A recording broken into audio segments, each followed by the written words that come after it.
today with brief presentations given by Dr. Bishop and Dr. Zink before moving into the question and answer section, which will be the majority of our meeting time today. We plan to wrap up around 5:30. Important tips for our participants joining us via Zoom today. Please use the Q&A button in the Zoom toolbar. It's a submission to our panelists. Also, questions submitted by the Q&A button are initially visible only by the panelists. They become visible to everybody else if they're answered in the Zoom toolbar by a panelist. So just an awareness there. Also, please only ask a question if it's different than what you asked in your webinar registration. We have all of those. We captured all of those questions from the webinar registrations. Say that 3 times really fast. And so we've got those that we'll be working into our Q&A session today. Finally, the closed captioning is available by clicking the CC button in the Zoom toolbar. We have 2 groups of panelists joining us today, and I'd like to introduce them to you now. First, we have our guest panel representing medical leaders from the State of Alaska Department of Health and Social Services and the Anchorage Municipality of Anchorage Department of Health. We have Dr. Ann Zink, the Chief Medical Officer for the State of Alaska, Dr. McLaughlin, Chief of the Section of Epidemiology, Dr. Coleman Cutchins, Staff Pharmacist at DHSS and the Testing Lead, Dr. Anna Frick, Epidemiology Lead for PPE and for Syndromic Surveillance, Dr. Liz Olson, Staff Physician at DHSS and the School Lead, and Dr. Bruce Chandler is with us, Medical Officer for Disease Prevention and Control for the Anchorage Health Department. Heather Harris is with us. She's a director in the Anchorage Health Department. And Christy Lawton, Public Health Division for the Anchorage Health Department. And Drew Shannon is Public Health Nurse Supervisor for the Municipal Health Department. We also have ASD leaders and school board members joining us as panelists today.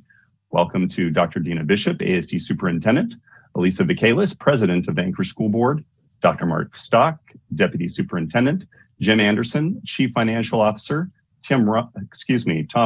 Tim Roth is someone else entirely. Tom Roth, our Chief Operating Officer, Jennifer Petronas, Director of Health Services, Matt Tieford is our Chief Human Resources Officer, and Mike Fleckenstein, the Chief Information Officer. Also joining us for our town hall meeting today are Dr. Margot Bellamy, School Board Vice President, and Star Marcette, School Board Treasurer. Just a general reminder to our panelists, please mute your video when not speaking. Just a reminder as we get started today. I think at this time, I'd like to invite Dr. Bishop and Dr. Zink to make a few opening remarks. Thank you very much. Appreciate that, Tim. And I was wondering, Tom, if you have gotten that a lot, Tim Roth, and little actor there. So thank you for tuning in today. And I will go ahead and welcome you all. Thank you for participating, as well as a special thank you again to our guest experts. Much is changing, and especially so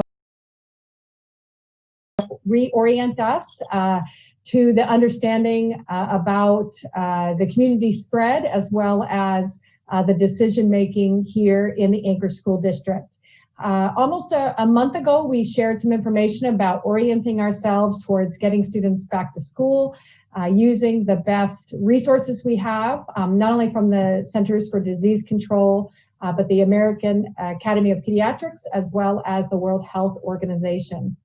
And as at that time, while we were ranging in daily average case rates of around 35 to 40, we all know that we've simply jumped tremendously, especially in this last week. And so I thought to share information to reorient ourselves to the data so that we know where we stand today, as well as an announcement. We promised our community updates. We shared every 2 weeks, but sometimes we don't know what is the on week and off week for this update. So I'm going to change the update times to the 1st and 15th of every month. We will share where are we within our community and our decision making, understanding that turning on school in school is a monumental task, from taking it from home back into school, not only for internally to employees here, including all the protocols that need to go along with that and learning them, but for our families at home who then have to change schedules, rearrange daycare, pick up times, things like that. So to start, I believe Tim, you passed a question to me earlier today about why decision-making and what does it look like? And I thought maybe we would just start there, and then I'll turn it over to Dr. Zink, and then you can ask the questions. But I'm sort of going to answer your first question about what do we know, and how do we find out, and where is it? And so to assist me and to demonstrate where the information is found, it's on our website. I'd love for Jennifer Petronas, our Director of Nursing and Health Services, to really walk you through those numbers. And you will see that two major indicators that we have in the Anchorage municipality have moved significantly, one from higher to highest and one from lower to highest. And those are pretty important numbers in regard to community spread. And so without further ado, if I might have Jen Petronas share those data to kind of orient us to what we're looking at today and why there is a possible announcement of most likely announcement of a postponement to being in school simply because of the decision making. But to see the full picture of it, here she is. Hello, everyone. So on September 15th, the CDC came out with new indicators and thresholds for the risk of introduction and transmission of COVID-19 in our schools. These indicators are meant to aid in the decision-making process of when and how to open schools safely. With these new 8 indicators, it doesn't give us a single factor to look at, but rather 8 different indicators to look at that can change daily. So the first 3 core indicators includes the number of cases per 100,000 people in our community within the last 14 days, which is quite different than the 14-day rolling average that we were looking at previously. That was a single factor that we were looking at in this factor rate. And how you get that is you take the total number of cases in Anchorage in 14 days, divided by the population, and then multiplying that by 100,000. So as you can see, we're in the highest risk category for our case rate. And then we're also going to look at the percentage of positive cases within the last 14 days. So you take the number of tests that we've given, which is around 16,000, which is amazing, by the number of people that became positive, and we're at 4.3 in that lower category. And then the last core indicator is the ability to implement 5 key mitigation strategies that consist of the correct and consistent use of mask, physically distancing, hand hygiene and respiratory etiquette, cleaning and disinfecting, and the ability to contact trace in collaboration with the local health department. And in that category, we're still working through all, but those were already part of our mitigation strategies before we knew about this new CDC chart. So we put ourselves a yes in the lower category, or in the lower risk category. The secondary indicators include the percentage of change from the previous 7 days as compared to these 7 days. And we've actually increased by 23%, which puts us in that highest category. And then we're also looking at the number of hospital beds that are available, the number of ICU beds, and the number of positive COVID-19 patients that are in our hospitals as well. And as you see, with the hospital inpatient beds, we're 87%, which puts us in that yellow or moderate category. And then ICU beds, we're in the lowest category, as well as the number of COVID patients that are currently hospitalized. And then the last indicator is the existence of localized community outbreak as defined by the local health department. And right now we're at yes in that moderate category.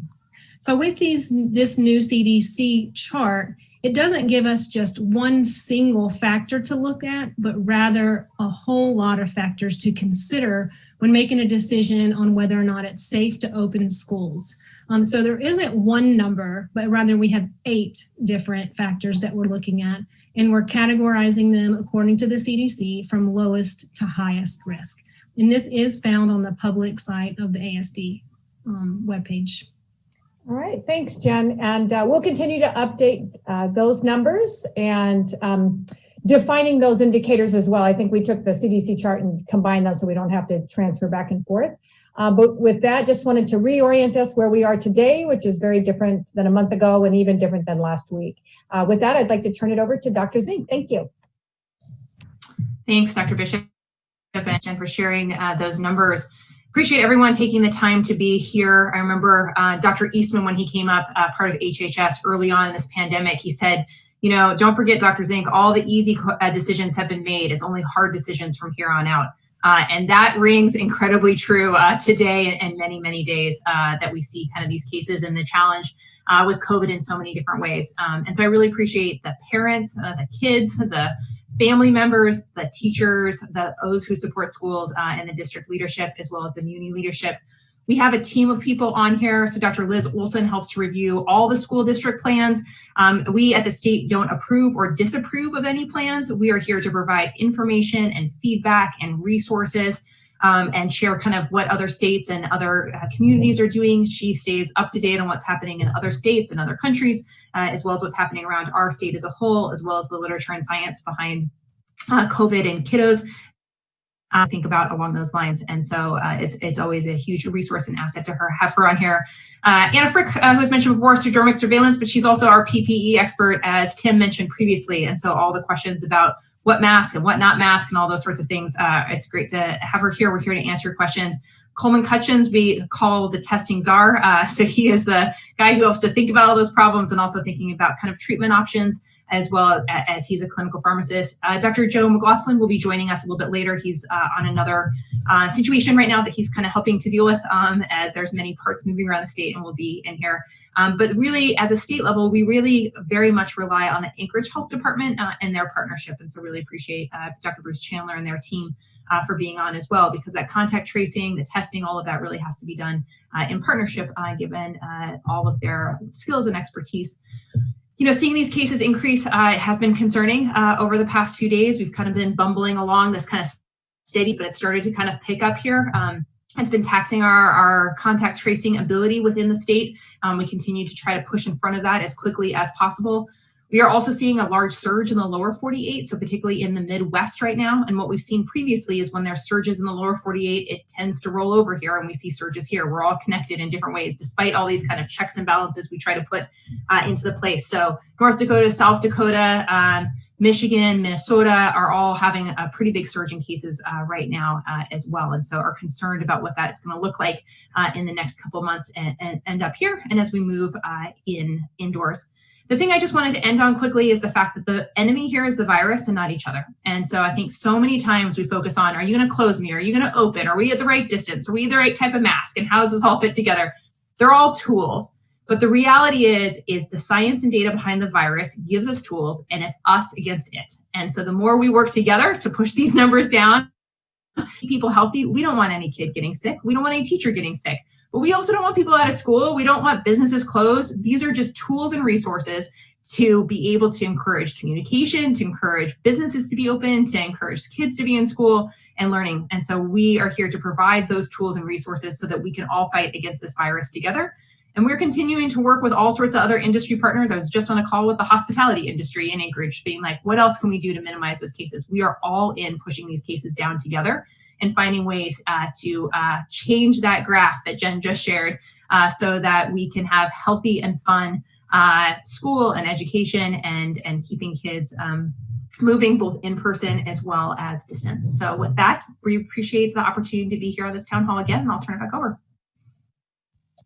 Thank you, Dr. Zink, and thank you, Dr. Bishop and Ms. Petronas for sharing. That was actually the first question on my list. So we'll get to it in a minute, but I just want to underscore that I think that's an important theme for us to take away today, is that it is us against this virus. And the more we talk with each other and share the research and share our thinking about how to be safe in going about our daily business, the better off we'll all be. So with that, now we're going to transition to addressing our participants' questions.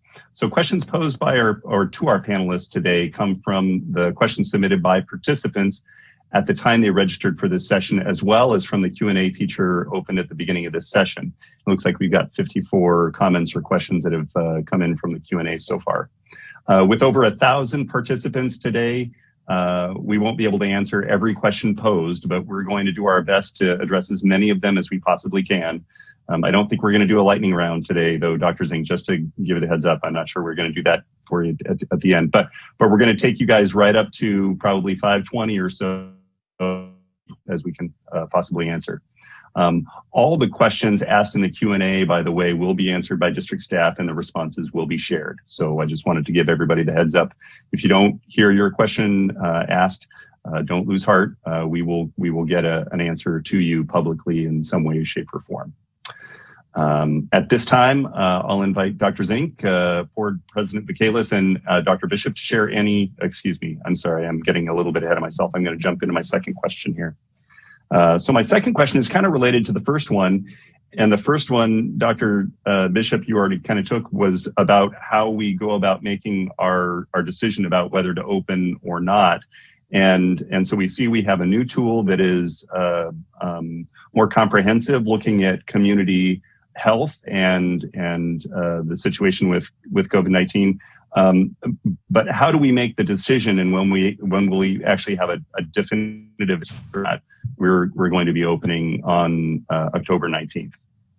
Sure. So thank you. And want to share, just to reiterate, just so that we know, I think the anxiety that builds and just the not knowing, because we have so many things to do, whether we're employees of ASD or home, that we are going to continue to operate in the 1st and the 15th of every month, continue and update, because we know that the conditions do change. So October 1st, I will make an announcement. I want to share, to be totally honest, and there's no secrets, that with the data that we have and the understanding about the community spread is at its highest risk level, that this is paramount to our decision making. Since even sharing looking at towards reopening, that we always have to consider community conditions.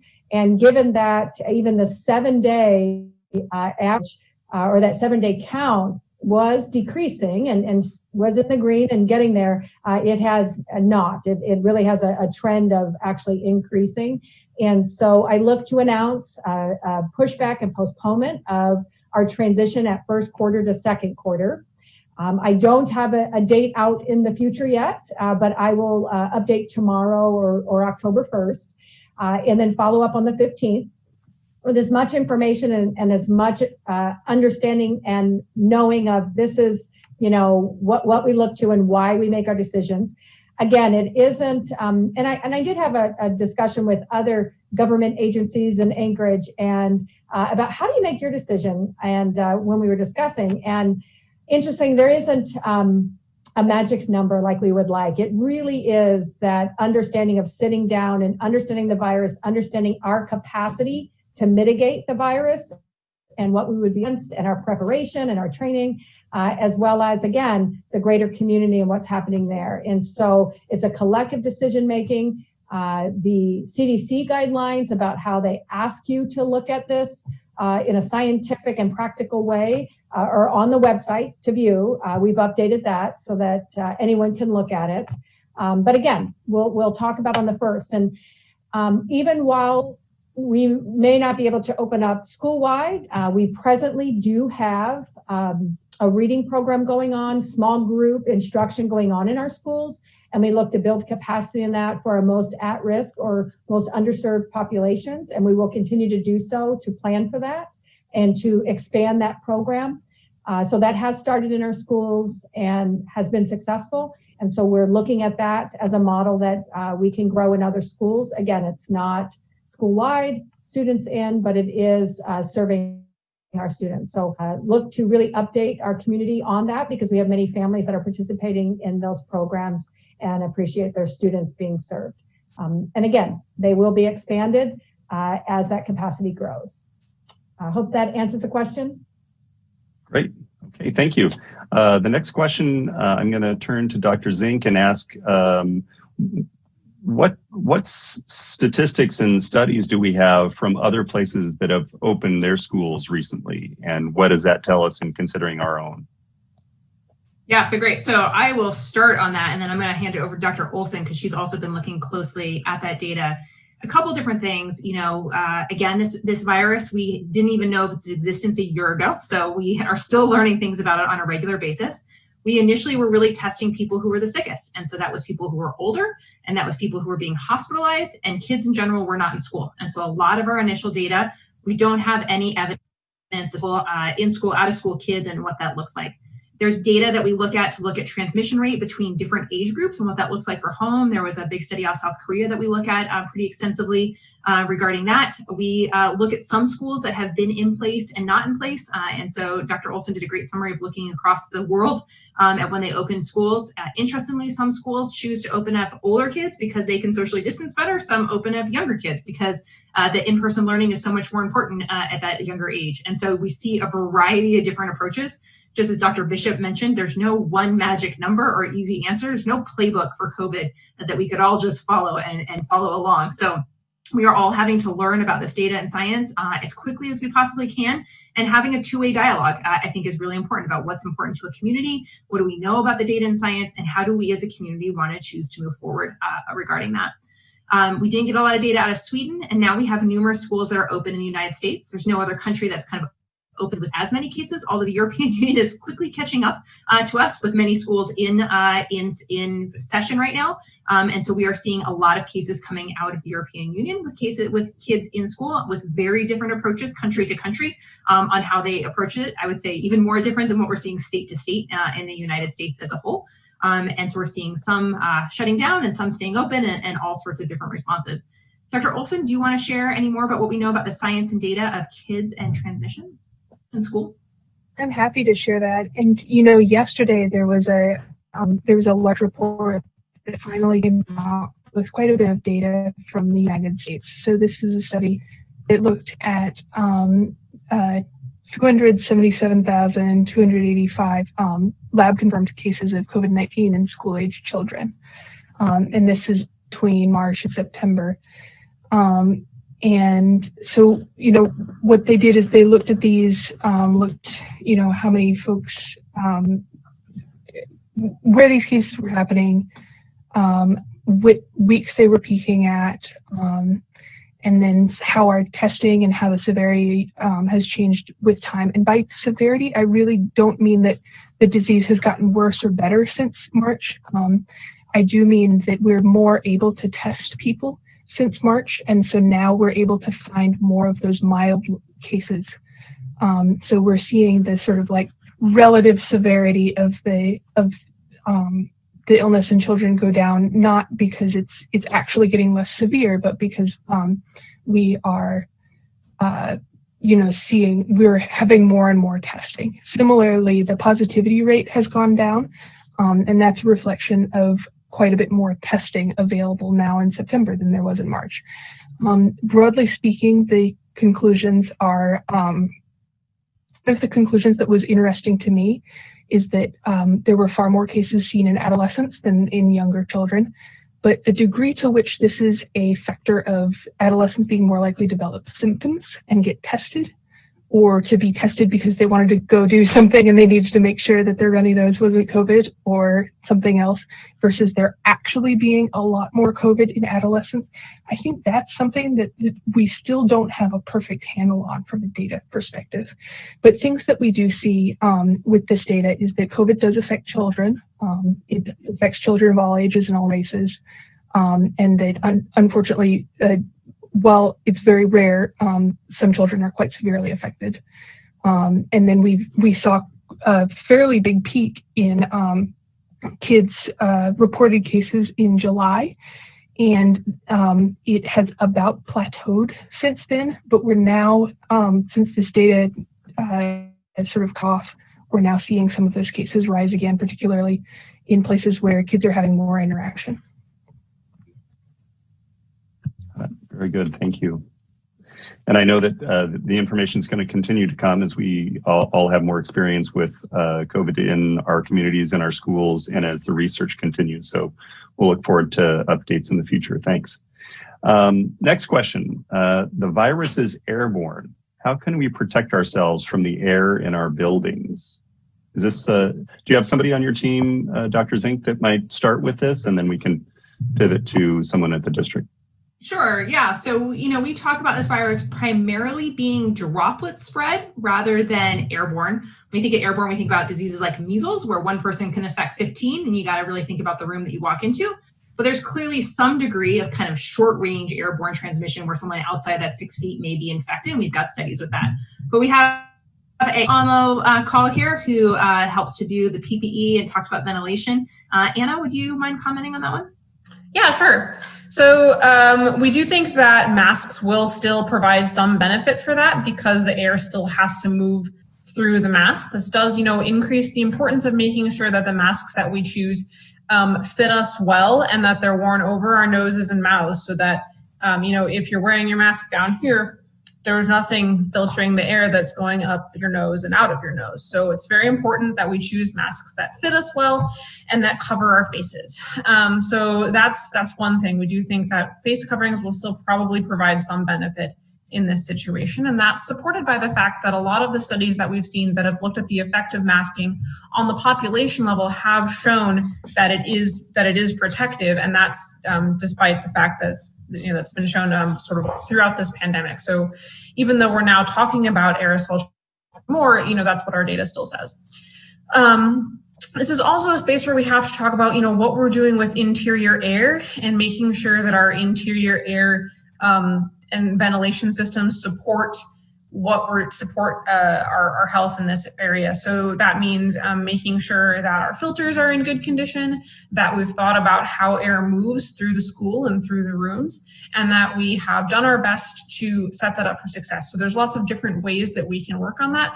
And the right thing to do will depend a lot on the size of the room in question. So how you would handle maybe like a counselor's office where the student and the counselor have two people sitting in a small office type space are going to be different than the kinds of air handling interventions we can make in something like a large classroom where we have a big room. One of the challenges is going to be that in those small rooms, we can use little devices like a small portable HEPA filter might be in that situation, but those little quiet filters aren't going to be strong enough to turn over the air in a larger room like a classroom. And the kind of filtration system that we have to put in place to really work in those rooms is probably going to be really noisy, and it's probably going to make it pretty difficult for students to learn in that environment. So that's something that we'll have to look at, more systematically. And this is also Dr. Zink, you mentioned a little bit about sort of short range air transmission. And so spacing we think is probably still beneficial. And the studies are still coming out supporting the fact that people who are able to maintain good spacing between each other show less COVID transmission than places where people aren't maintaining that space. Okay, great, thanks. So mask etiquette, airflow and filtration, those are two keys, it sounds like. Do we have, hey, Tom Roth, would you like to speak to? I'd be happy to, Tim, and thank you, Anna, for your information. So I'll just kind of bring it a little bit to home. So, the district has multiple buildings, and it's no surprise to everybody that, these buildings that mostly are unique. So just to, not to bore people, but understand that your heating, ventilation, and air conditioning system, your HVAC system, is engineered and designed specific to your building. So the size, the capacity, the way the ventilation moves through the building, again, it's integral to the design of the structure. I would tell everybody also on this, because there have been some questions about, can we adjust? I mean, we can. I mean, all of our heating and ventilation systems are DDC controlled. So there's a direct digital control. We got a computer that's monitoring all of our systems. So we can modulate air movement, the amount of air that moves, but there are some considerations to doing that. Also, we've had questions about filters. And I appreciate the comment about the HEPA filters specifically, kind of coming back to my original comments about, your HVAC system is designed to your building. That also includes the specifications for the filter systems that are used. And we replaced all the filters in the district in the months of July and August, and we do it twice a year. So HEPA filters, as you can imagine, because of their efficacy in filtering out fine particles, they're also difficult to push air through. So your system that is designed to move air through what we call a MERV filter would not be able to effectively push air through a HEPA filtered system because it's not designed for it.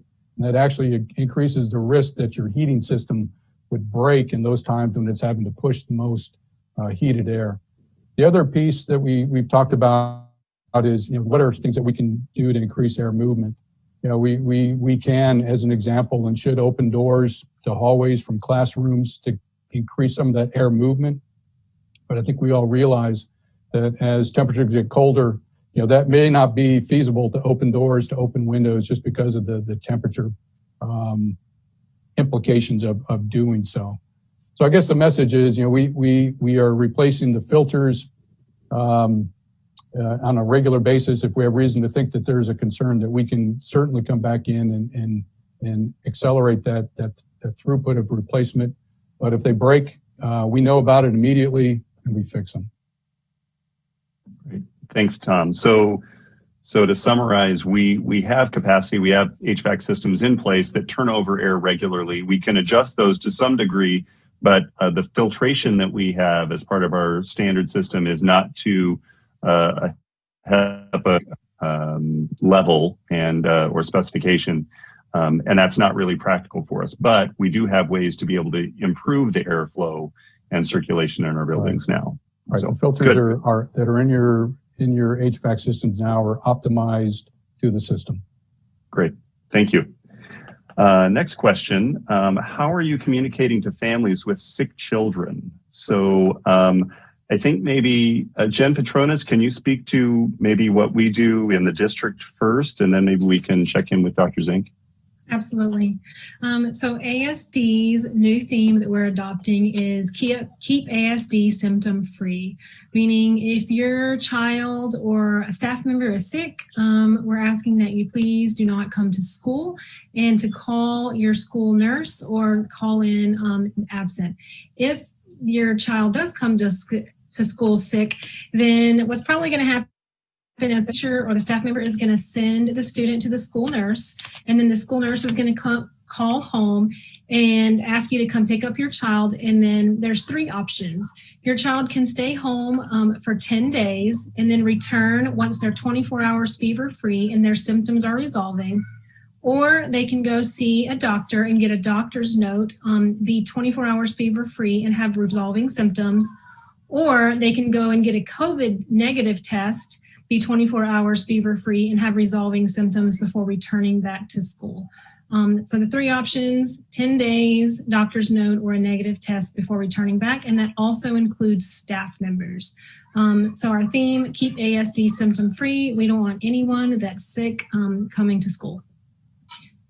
And before you go there, if the communication was about, thank you, Jen, just their schoolwork and everything, how do you communicate with students that might be on that?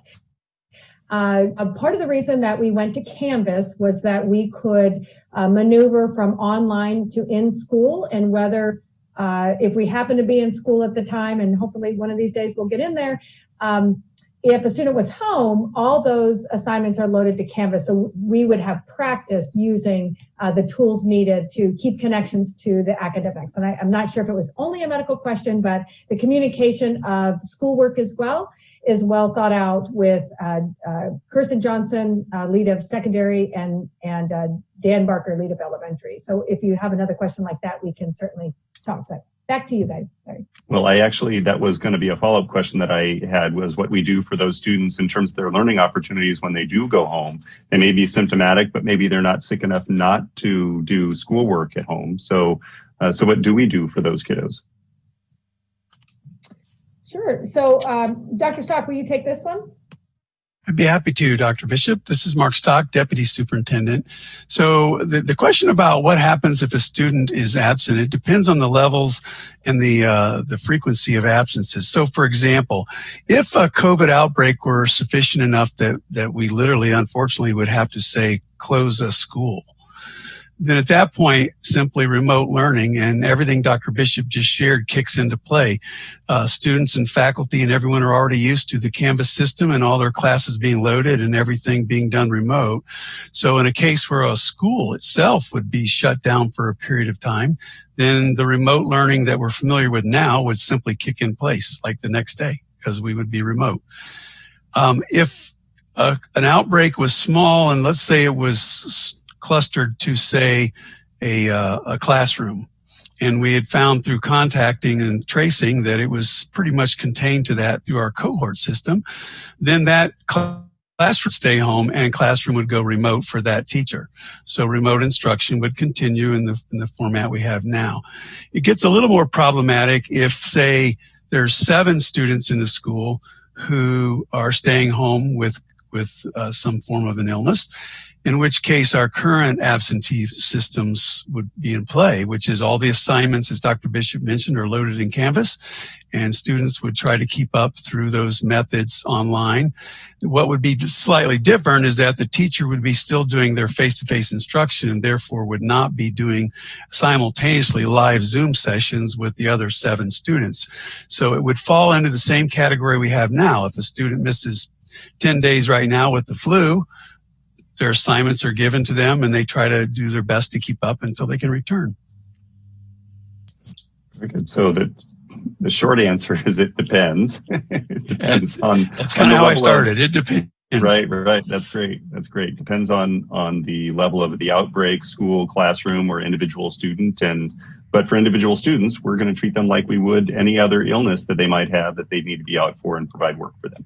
That's correct. And consequently, it might not even be an illness. Right now, we've had staff out because of our travel restrictions. Some staff are leaving the state to take care of family or to take children to college. And when they come back, or students, there is those restrictions at the state level where 2 negative tests have to be given a week apart. And that's part of ASD's policy. So students might not even be sick, but also need that availability. So yeah. Back to thanks for clarifying that. That's a good point that students, are covered under those same travel restrictions or guidelines when they're coming back as adults are. Just kind of sticking with this, communicating to families with sick children. We haven't heard Dr. Chandler or anybody from the Muni health team yet, so I want to give them a chance to chime in.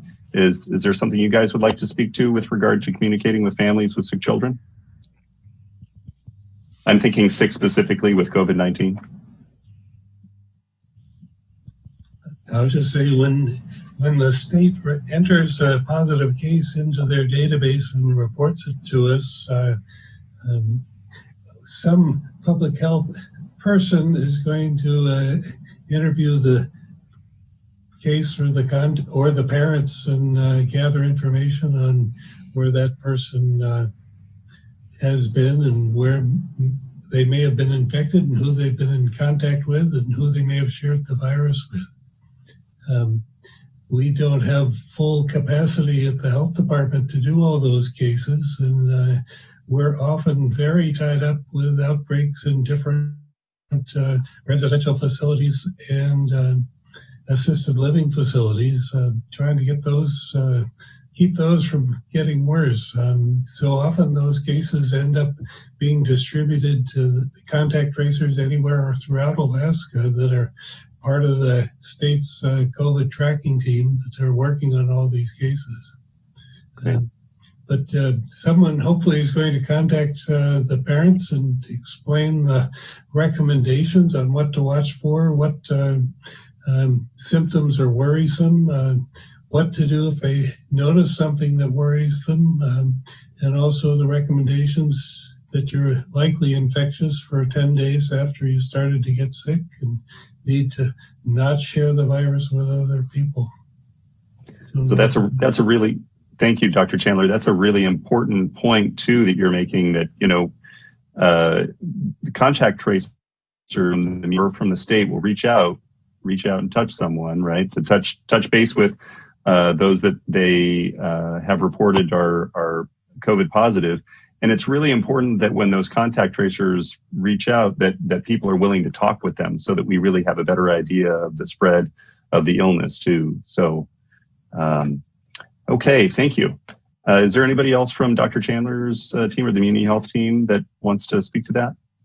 I think one other thing I just might take a second. We have a form online and the ASD is kind of using the same one and appreciate Jen's kind of description of what happens if someone goes home sick, but it's a form that healthcare providers can fill out to kind of say you can come back in. You can also print it off as a parent, and so you can take it to your healthcare provider. While we try to talk to everyone in the state, it's really hard to. And so they may have missed some Zoom call or some memo about it, and so parents can print that off and take that in. And it talks about what to do for chronic symptoms, like some comments in the chat box about allergies. I see some comments about, what one symptom can I look at? Unfortunately, we don't have any one clinical thing that says with a fever or with a sore throat or with whatever is 100% COVID. Our symptoms can be very broad. And unfortunately, a test is our most reliable way of identifying it because this is just not a disease that you can diagnose clinically. I'm constantly humbled by that. And that's why the test is really important so that it doesn't spread quickly within the rest of the school or to teachers or to family members or loved ones or a long-term care facility as a whole. So I just really wanted to emphasize that if people have questions, and Dr. Olson can talk more through it, but to print off that form, take a look at that form, and it should go through pretty clearly on when your kid needs to be out, when they can come in, and you can take it to your healthcare provider. And we adopted that same form. We just made it more ASD with the ASD logo, and we will be posting that on our website. So that actually goes to a follow-up question as well, related to symptoms. And Dr. Zink, as you mentioned, it's really difficult to diagnose COVID simply based on symptoms because there's so many of them and they don't all happen at the same time necessarily for each infected individual. But so if kids have allergies all the time, will they be sent home? And what if they have a cough but no fever? What are we going to do with those students? Jen Petronis, did you want to take that? Yeah, I'll start. So that form that Dr. Zink was talking about is a really good place to start. If your child has chronic illness, then it is good whenever you're having your provider fill out your care plan, your asthma action plan, or your allergy action plan to go ahead and complete this form that says what your child's symptoms look like during allergy season or any of that. As long as it's not changing and your nurse has that letter, they probably won't get sent home. And ASD is very lucky that we do have a school nurse in all of our schools. So your school nurse will be able to do a nursing assessment and determine whether or not it's warranted to send your child home or if they're okay to go back to class. Okay, good, thank you. And one of the things that form really helps distinguish is symptoms that are there all the time versus any kind of new symptoms. So, many kids with asthma may have some amount of symptoms, particularly if they have allergic triggers, but a cough might not be normal for them. And so if a cough is not normal for them, then that's a good opportunity if they suddenly get a cough or get a COVID test or to meet again with their doctor and say, is this really asthma? If this is asthma, and I'm now coughing 5 times a week when I didn't used to do that, then that's a really nice opportunity to make sure that we're, encouraging everybody to get their health conditions under control, since that might be an opportunity for your doctor to work with more on your asthma. So, we'll help everybody make sure that they have chronic conditions well documented so the school knows what exactly is normal and what's different for children. Great. And so for families, if you're unsure, reach out to your pediatrician, reach out to your healthcare provider and say, hey, we know that, Timmy has asthma, but he doesn't normally cough and he's really coughing a lot. What should we do? Yeah, good. Okay. And Dr. Olson, just to let you know that the audio for your Zoom is kind of coming in and out. So you might consider trying muting your video when you're speaking, and that might help things just a little bit. We'll maybe try that and see how it works. Okay. All right.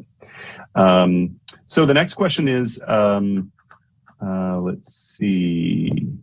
How frequently do asymptomatic students spread COVID to staff?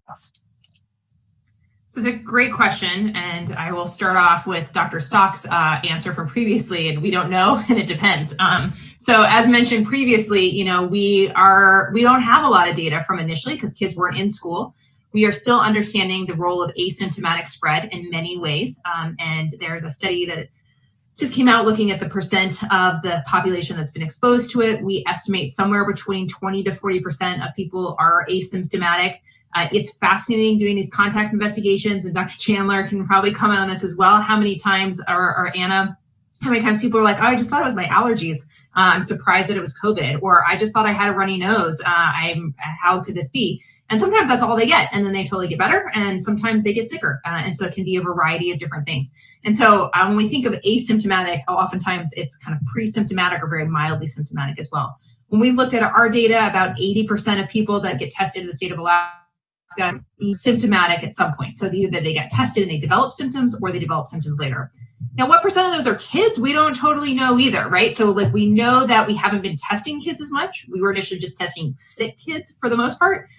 We know that kids tend to have less symptoms than adults. And so do they play a larger role in asymptomatic transmission compared to adults? Again, we don't know the baseline for adults, so it's hard to say what it looks like for kids and what role. We do see evidence of child to child as well as child to adult transmission. We do see kids who test positive who are completely asymptomatic, and we do see kids with high viral loads. And so given those things, we used to be able to say we hadn't seen transmission within a school in the state of Alaska.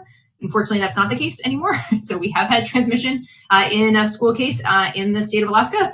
And so we, it's not surprising, but we continue to kind of follow that closely. So that's a brief. I don't know if anyone, Dr. Chandler or Olsen or Anna. I wouldn't mind. I know this isn't a question in regard to the transmission, but certainly it adds to a question that was there about mask wearing and not necessarily the benefits, but what are you going to do about it? And certainly the symptom-free part, similar to that, we are going to hold the line on symptom-free and ask students to go home. And also, if there isn't a mask, we will ask you not to be in our buildings. We will, when we are open and fully, rolling with kids. Right now, we're fully rolling with adults in our buildings and operating among each other. And it is our responsibility to protect others from its courtesy, its collective support of each other and in of our community.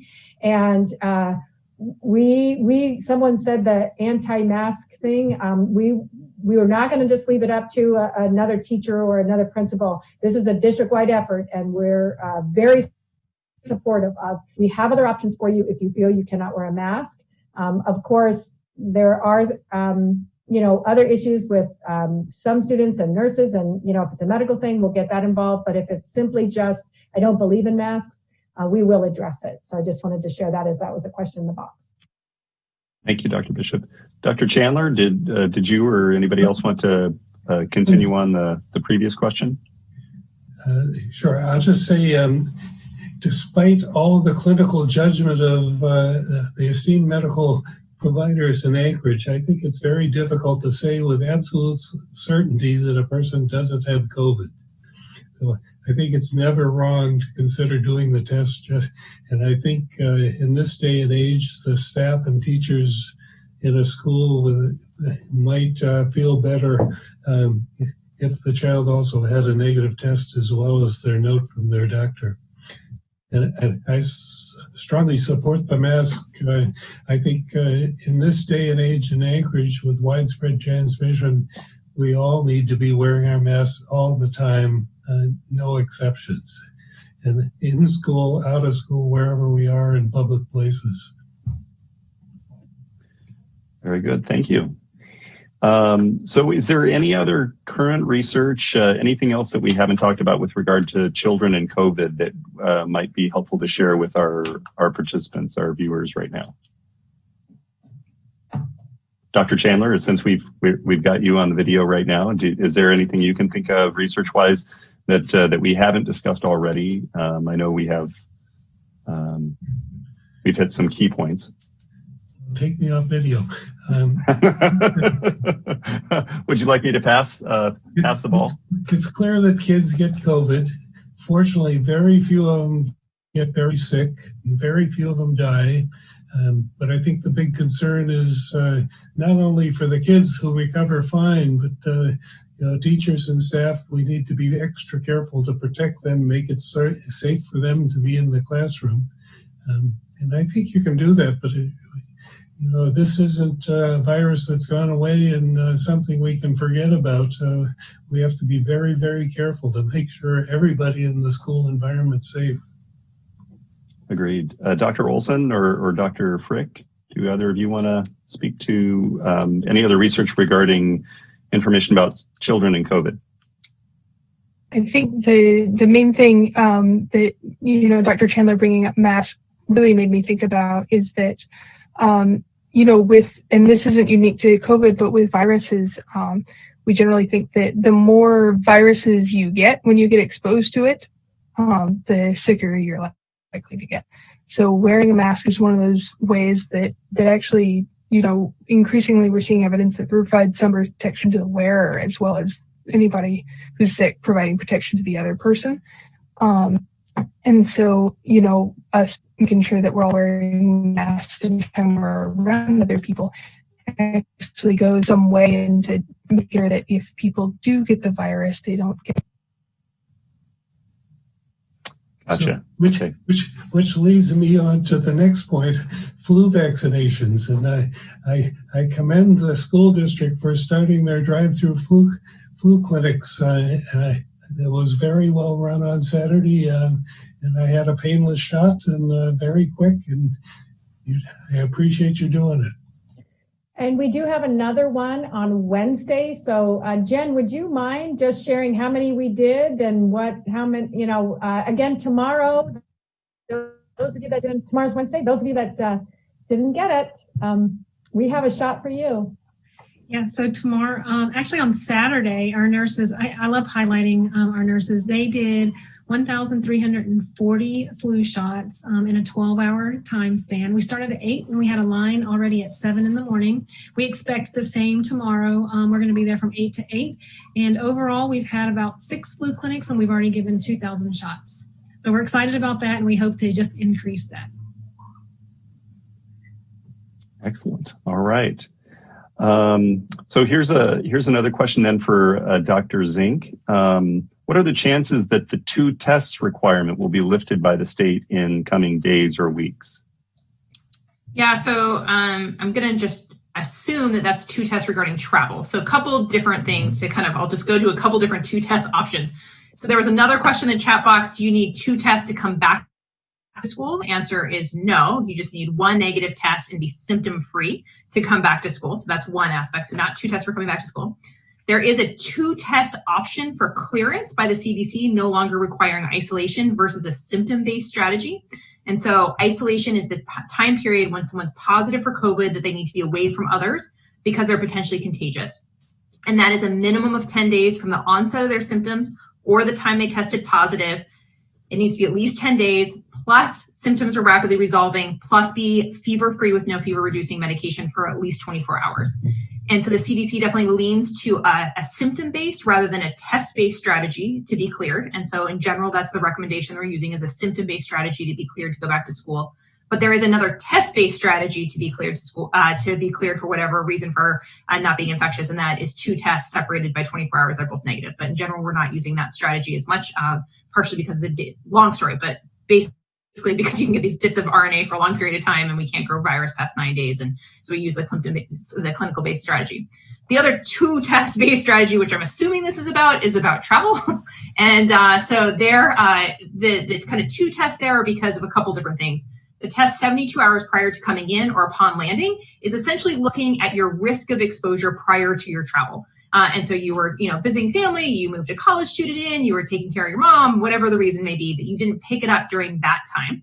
We know that these tests have a high false negative rate. So we can see quite a few that are falsely negative. They have a very low, if fairly non-existent, false positive rates. We trust a positive, but a negative, you have to put it into context with the clinical symptoms. So if someone's coming back traveling, they're completely asymptomatic. We know that first test is kind of their exposure beforehand, but may have a decent false negative. And we're waiting 7 to 14 days after they had that full travel to see if they were exposed during that flight or during their travel time and picked it up. The CDC is still saying that travel is considered either a high risk or medium to high risk, depending on your length of travel. So we still think travel is a higher risk. We have data to show spread within airplanes outside of even that 6-foot window, but that was early on in the pandemic where there probably wasn't a lot of mask wearing and was international flights. And so what does that mean for an Alaska flight? It may look different from a Colorado to Salt Lake flight, which might mean different from a LAX to some other flight. So you have to realize that these time aspects make a big difference. And it also, if someone's symptomatic and they're coughing all over the place, is going to be very different than someone who is asymptomatic and has their mask on and is sitting there. And so the kind of viral transmission is going to be different based on those different things as well. We're constantly looking at these travel mandates to say, and all the mandates, and say like, okay, what's working and what's not working? Can we shorten it by a couple days? Can we reduce the strict social distancing? What other data do we have out there? At this point, we continue to evaluate it. We do get a fairly high number of positives, somewhere between 30 to 50 leaking out of the airport's testing strategy aspect, and the percent positivity has been running higher than kind of other regions testing. And so we know that travel is an accelerating form, and as we're seeing cases pick up in the lower Midwest, we are concerned about cases coming up here. So we're evaluating it. There's no immediate plans to change it as of yet. So those are the 3 different variations of the 2-test strategy that I can think of. But if the questioner had a different one, or if someone else has another one, I'm happy to answer it. Yeah, they didn't specify necessarily that it was talking about the testing, but about the travel requirement, but you really covered all bases there with that answer. I appreciate it. I understand that Dr. Joe McLaughlin, the chief section of epidemiology for the state of Alaska, is also with us on the meeting. So glad to have you here, Dr. McLaughlin. The next question is, what is the minimum distance? Oh, this is a good one. What is the minimum distance students can be from each other in order to minimize viral transmission? And this is a confusing question because we read CDC guidelines, but we also, what we see out in the community in different places, whether it's, taking our kids to a daycare or to, on an airplane, or even other schools in town, private schools perhaps. Is there a minimum distance, or how should we approach that? Yeah, so I can start, but then our team can all jump in here as well. I wish that there was a magic number, and I wish that we could say if we were outside that window, we'd be perfect. So we believe that 6 feet is a decent recommendation for minimizing the spread. We do have cases where people were outside of that 6 feet distance who got the disease. But just as Dr. Olson mentioned, probably the degree of viral load that makes a difference if you get it, and also if you're asymptomatic or if you're markedly symptomatic. So if I have COVID right now and I were to cough directly in Dr. Olson's face, that may be all that it takes. It wouldn't take 6 feet. It wouldn't take 15 minutes. It would take 1 cough, and that may be enough to give her the virus. However, if this group of us is all sitting without masks, 6 feet apart from each other in a closed indoor space, and I am singing in the middle of you all, then I have a higher likelihood that even if you're 6 feet away, you could get COVID if I had COVID at that time, or if I'm coughing or stewing. So there isn't a magic number behind it.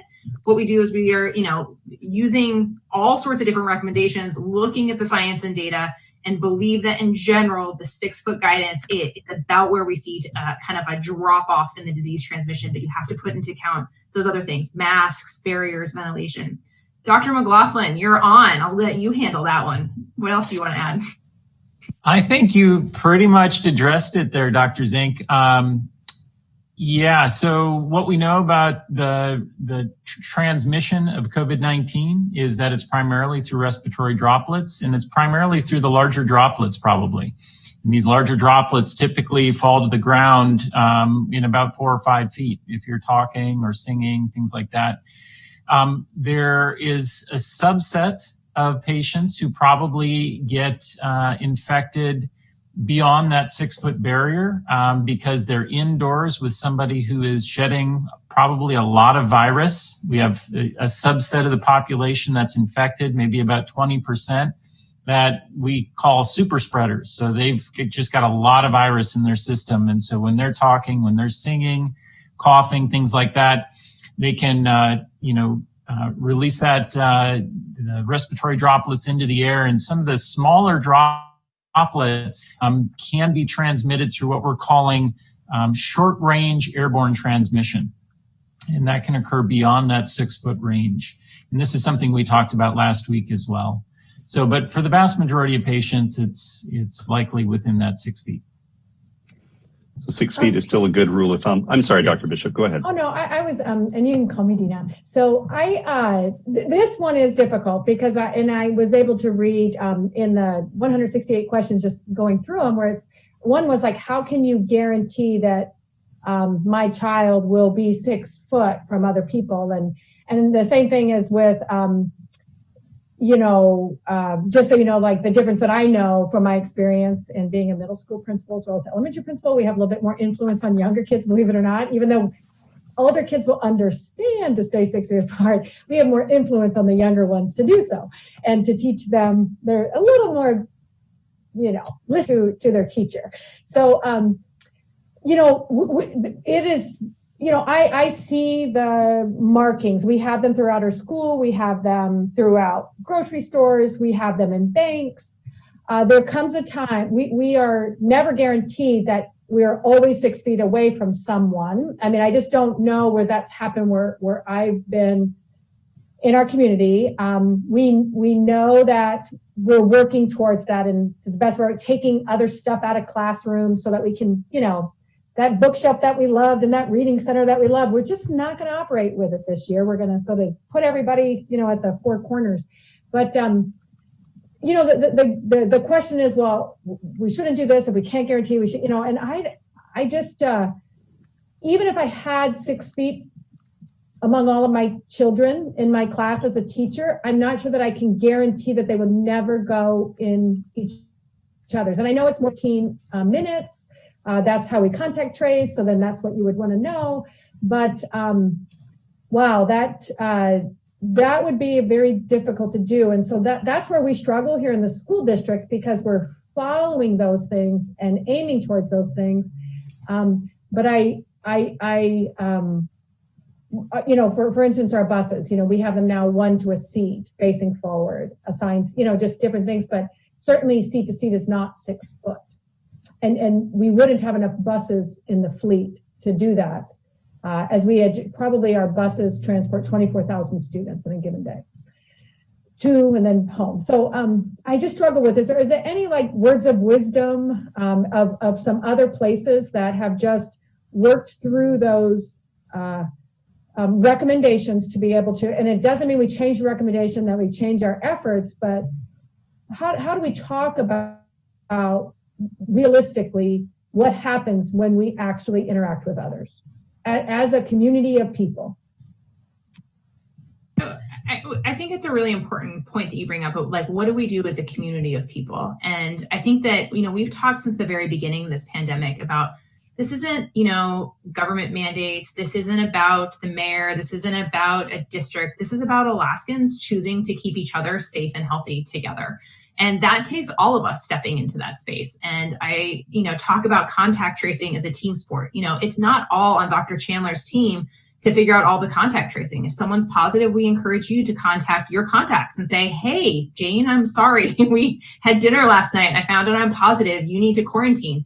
And it's going to come totally differently from someone they know and trust and love than it is going to be from some call from a public health official. And we all need to step into that space. I will tell you, my 12-year-old right now is probably our most aware of distant family. And she is always like, Mom, you're too close. Dude, you're not doing this. You're not doing that. She's on my case all the time. And I think our kids need to be empowered to know what tools that they have as well, so that when they're on the bus, they're not like, hey, how can we get away with this? And I'll take pictures because, Tom and Dr. Bishop and the rest of them put up these great plans, but kids are kids and they're going to do things. And the more we empower them to be like, this is how we stay open and this is how we stay healthy is together, is going to be really, really important. And so this is where I'm always grateful for these conversations with the public. I think the more we work together, I end most of my PowerPoint presentations now with a picture of the blanket toss, because that is everyone's hands on that blanket together. And while we may focus on how does that elderly person who's jumping not fall and break their hip, it takes all of our hands on there. And so we don't just think about, who's susceptible and who's sick and who's not and case rate. We all play a role in minimizing the spread of COVID so that our kids stay healthy and our grandparents stay healthy and our teachers stay healthy, because it's really hard to teach school if you got a bunch of teachers who are sick. And so we all have our hands on this blanket toss together, and we're all fighting this virus together. So I guess I would say we have the tools. We control the direction of this virus. It does not control us, but it really takes all of us stepping into that space. And so getting our kiddos to help us out with the dishes and the chores, and help us out with COVID mitigation, our own part and tools of them, and having them own this as well. So this isn't just them having their schools canceled. I talk to my kids all the time, like, this isn't about masking up last year's school. This is about the year of resiliency. What are you going to do this year to be totally resilient in a way that you've never been before? How are you going to be able to take this year and think about it totally differently? This is an opportunity for you to grow in a way that you've never had before. So how can we empower our kids to create a better future, not only for this year, but for the future moving forward from here? Absolutely. So the next question is it's related, so I want to keep going on this theme. Elementary school age children are the most impulsive and more likely to break social distancing. Why are you opening elementary schools before high schools? Isn't that putting more children and families at risk? That really is a great question, and lots of many hours went into thinking about that. Some of the primary reasons. Number one, the ability for young people to learn. It is very difficult, and I've heard from our parents in regard to their 5-year-olds sitting in front of a Zoom camera. Again, as people, we are very social, kids, and it's not a lack, I want to tell you, of the teachers doing everything they can to get this done. It's just the learning age. What I know from my 31 years in education is the importance of the fundamental skills. And we learn simply reading at its basic level. We learn to read, to learn for the rest of our lives. There is empirical evidence that when that doesn't happen, schools rarely are successful with children after reading in 3rd grade without just multiple supports needed. It's very frustrating, and it's very disheartening for children who cannot read. They generally don't do well in school. So we know the importance of not only working in this year during COVID, but the impact on a child's life for the rest of his or her life. So that was paramount to me about whom do we need to serve and whom haven't we served. And that has something to do with why we're opening up tutoring, why we're processing now our other at-risk or students who are underserved presently by online learning to get them back into schools. And Charlicia Wayne is working on the special education part of that, as well as, we have others that are working on other parts of our community that are underserved, that we want to do better for them, even in the midst of this.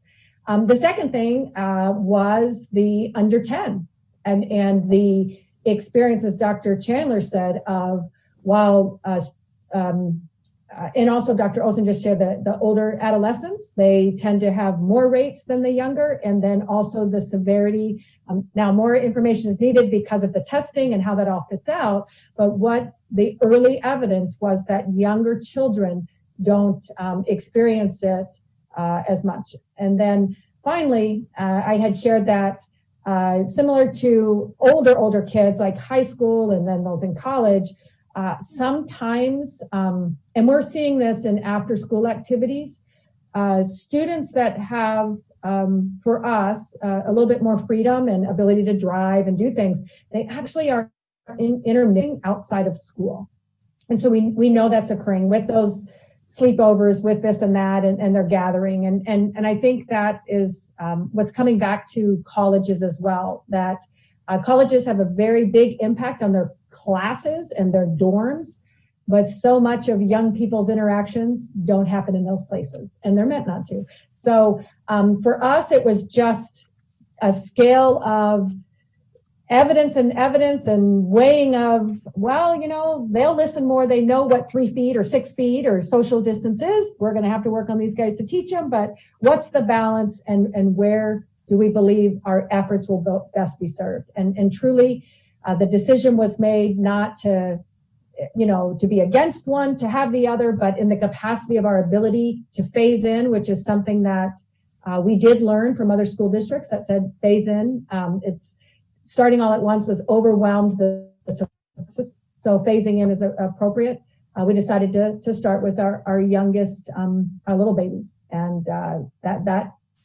that was pretty much the essence of the decision making. Great question, though. Yeah. So a phased entrance, looking at the community risk, and then balancing that with the risk of the students not attending school in person and the loss of learning that goes on there. Those are big reasons why we ended up looking at starting with elementary. Okay. Next question.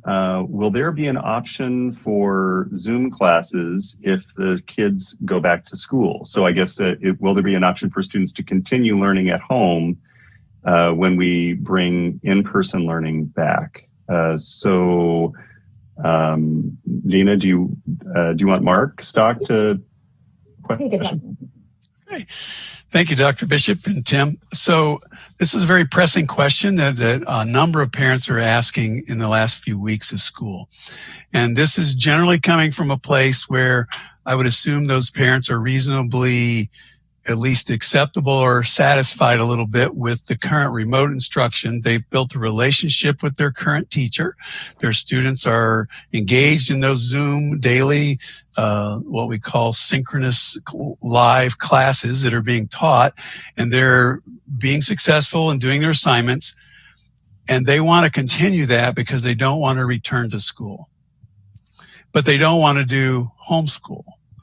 The ASD virtual homeschool program is a separate curriculum, and it is a homeschool program that parents bear a larger responsibility for because it's a homeschool program.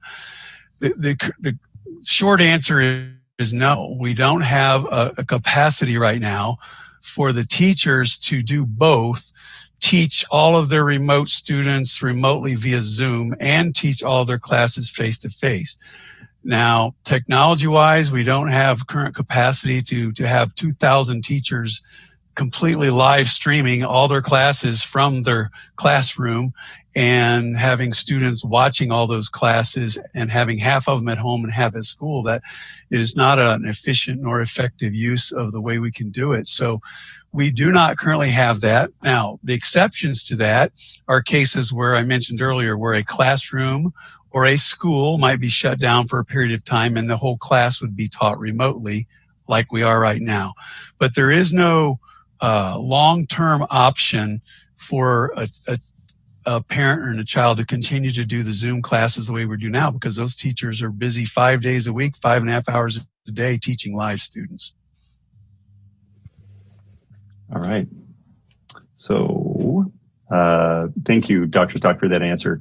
The next question is, once there's a COVID vaccine, what will the vaccination requirements be? Jen Petronis, do you want to take a stab at this one?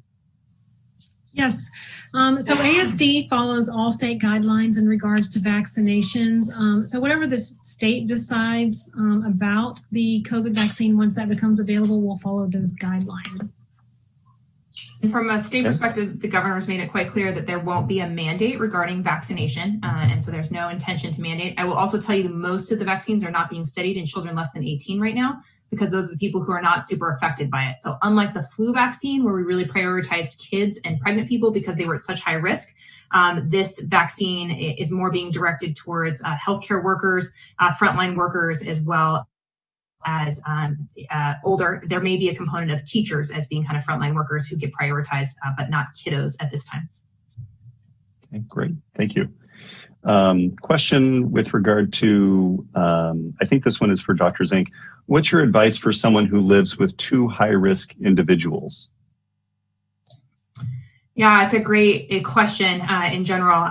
We talked about this a bit at the last one, and I couldn't figure out how to get you all a link. So let me try to figure out how to get a better link this time. But on the CDC website, there is kind of a checklist that you can go through to kind of think about what this looks like. This is really different for every single family, and it depends on what your bubble looks like, who you're interacting with, what sort of job you have, how necessary in-person school is for your kiddos.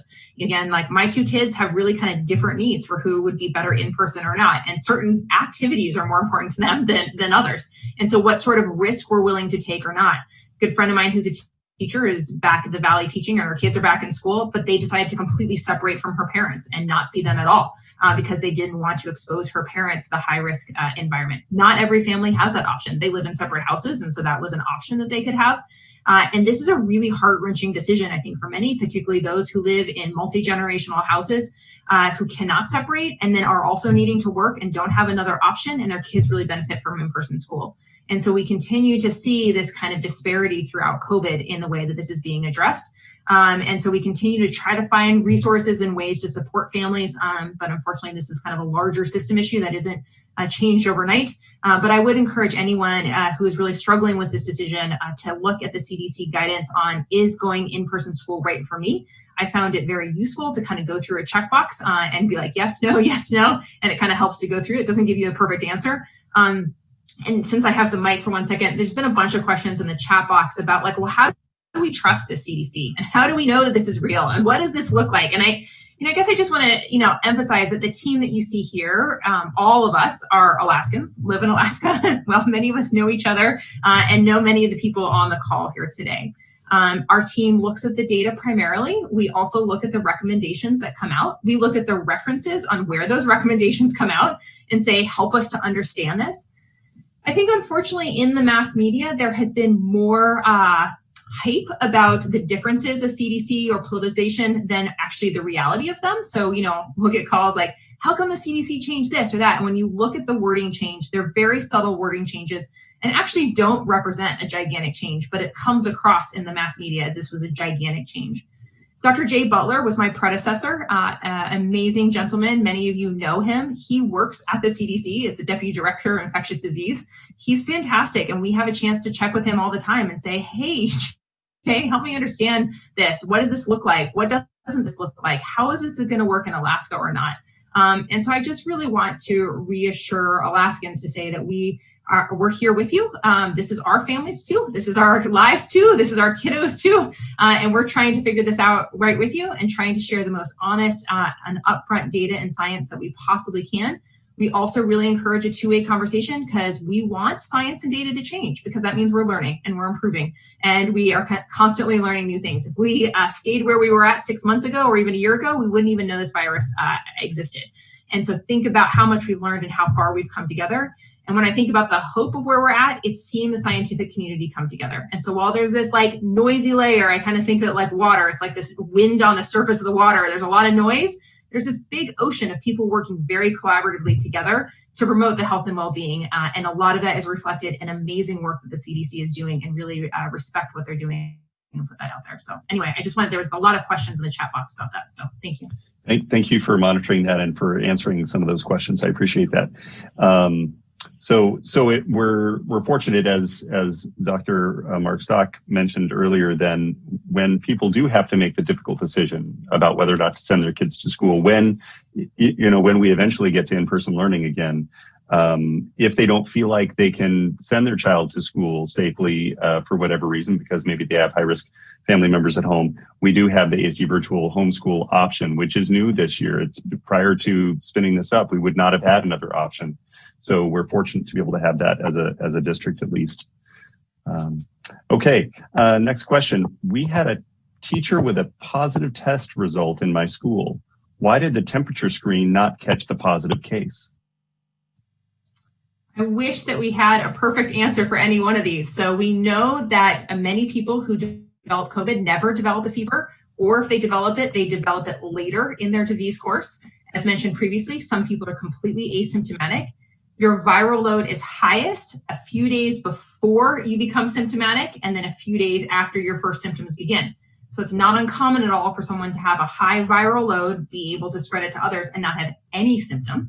And so a fever check is a tool, but it is far from a perfect tool. And so it's going to miss a lot of cases.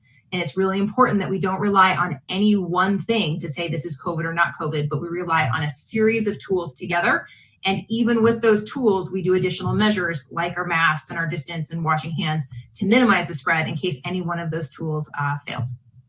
Right. And one of those tools being the health survey, that if you go into any district facility at this point, you're going to ask those questions that many of us have already asked if you go to the doctor's office or that sort of thing, about, have you had any of these symptoms, and, have you been in contact with anybody who has tested COVID positive and that sort of thing. So all of those pieces are really what we try to use to help people determine whether or not, should I actually be here or not?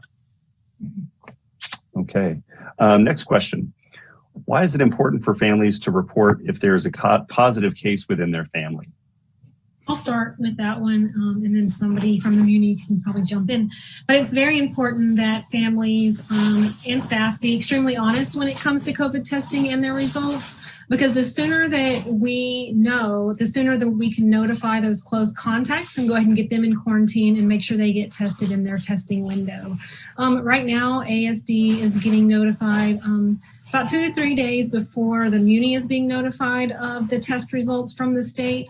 So we've been able to start that contact notification of all those close contacts, whether it be sports or classroom setting or in any of our facilities. So we've kind of jumped ahead of the game on that, and we want to make sure that we're just notifying all those close contacts as quickly as possible, just to start that quarantine and to notify them of the risk and what they should be doing. Okay, good. And this is sort of a related question that I think sort of touched on a little bit earlier with regard to students coming to school sick. Let's hear. Did someone from the municipality have anything to add? Or was it good? Nope, I guess it's good. Nobody jumping in. Okay, we'll try to get them next time. So I think they were asking, this next question is asking for specifics with regard to quarantine procedures for a class. What happens if a student comes to school sick? That's the question. And then related was, what are the quarantine procedures for the class and close contacts and that sort of thing? So Tim, I'll jump on that, and I'll probably ask Jennifer to help. So I'll talk to our matrix, our process, and it's really more specific to the confirmed COVID case, but I think it's also relevant when we talk about our suspected close contacts. So I'll just share our matrix very briefly. So, and this is really about school buildings. So if we get a case, a confirmed COVID case, whether it's a student or a staff member potentially, that we're going to assume up front that transmission could have occurred, that we have to investigate every report that comes in. If we're able to establish, though, that the person had no interaction with, no exposure to a school building or other district personnel or students, then we can basically tell that individual to go home and not come back until he or she is cured. However, again, we're assuming that we've had transmission. So like Jennifer described, our immediate concern is to do a very, very quick but thorough investigation to try to determine who's been exposed, and that those individuals, if they are in fact close contacts, that we can notify them and then put them into quarantine. Now, in extremis, if we can't figure this out in a relatively quick period of time, there are options, and that's really what we're about, is working through options and then making informed decisions or recommending to the superintendent. So we could close a school if we can't determine a number of individuals who've been infected. Likewise, we could close a classroom on a lesser scale. And we're not out to do that. That's not what we're trying to do. Again, our intent is to reduce the chance of additional transmission, but those are options. And if we can't establish what would be a reasonable degree of understanding, that we would make those recommendations to Superintendent Bishop to do those kinds of actions. So I'll glad to hand off to Jen. Any additional thoughts, comments on that? I just think the key to know is that anyone in ASD that is notified that they're a close contact of a confirmed positive will be required to quarantine for 14 days from the last contact. And we're recommending getting tested, but there's no testing out of quarantine. So the 14 days from the last contact, and the letter that we have, the template that we've been using does have the return date based off of the fact that we're just making the assumption you're not going to have any more contact with that individual that tested positive. However, if you're a household member, then we'll give you different instructions. Great, thank you. This is a sort of a related question to, there's a question here, what will happen if a COVID positive student rides the bus? But maybe before that, Tom, do you want to speak to how busing is going to work, first of all, when we do move back to in-person learning, and then we can talk about what's the response if we have a positive student that rides the bus. Yeah, sure, Tim, thanks. So I'll just very briefly, to give some context for those that aren't too familiar with ASD student transportation. So in a normal school day, we move primarily three tiers of students. We'll start with our high school students. 45 minutes later, we're moving our middle school students, and then our last tier, our third tier of students are elementary schools. So with this discussion, focus primarily on the elementary age kids. So just, I guess, imagine, if you will, students standing at a bus stop, waiting for their bus to arrive. So the first thing we're wanting to establish, and this is no small feat, we're going to assign seats to every student. And we're wanting students to line up at a bus stop in the same order that they're going to board the bus. So as the students are at the bus stop waiting to board the bus arrives, they're going to enter the bus individually. As they're coming up the steps, the bus driver is going to administer a dollop of hand sanitizer. If the student does not have a mask, the bus driver will also provide the student a disposable mask. Elementary age kids, we've got both pediatric sized as well as adult if needed. And then we're going to fill the bus from the back moving forward. So from there, the bus will move kids to the schools in this reverse order process. So the students in the front will exit the bus first. And again, this is not going to be a rush to the door. It's going to be one student at a time, again, maintaining separation distance. So that's the process for our intended busing when we get back into schools. So the question about, what happens if we have a confirmed case of a student who rode a school bus? Kind of interesting, because that is that hypothetical, we're probably going to discover that through contact from the health department, from the contact tracers that a student has been on the bus. So it's basically going to be the same process, that we are going to investigate that. And if in fact the student rode a bus, he or she was contagious, that every student on the bus, why we have assigned seating, we know who is on the bus. Every student on the bus, we're going to assume is a close contact, and that we will contact every parent, and most likely those students in this hypothetical would be placed into quarantine. Now, again, this is hypothetical. We don't know how much more contact that student would have had with staff and other kids in the school, but we would, again, based on our processes and the investigation, hope to discover those individuals as well and take appropriate action. Okay, very good. Jan Petronas or anybody else want to add to that? I'll be interested to see how others vote, but if everybody on the bus is wearing their face covering, I think the risk of transmission is low. So I would be inclined to make sure every parent is alerted to a possible exposure, but I'm not sure I would vote that everyone has to go into a mandatory 14-day quarantine. And that, okay. Dr. Chandler, I appreciate that, because that is one thing. If we can convey one recommendation to all parents who have students that will be going back in the classroom, particularly the younger kids, now is the time to expose them to and condition them to regular wearing of face coverings, whether they're cloth or disposable.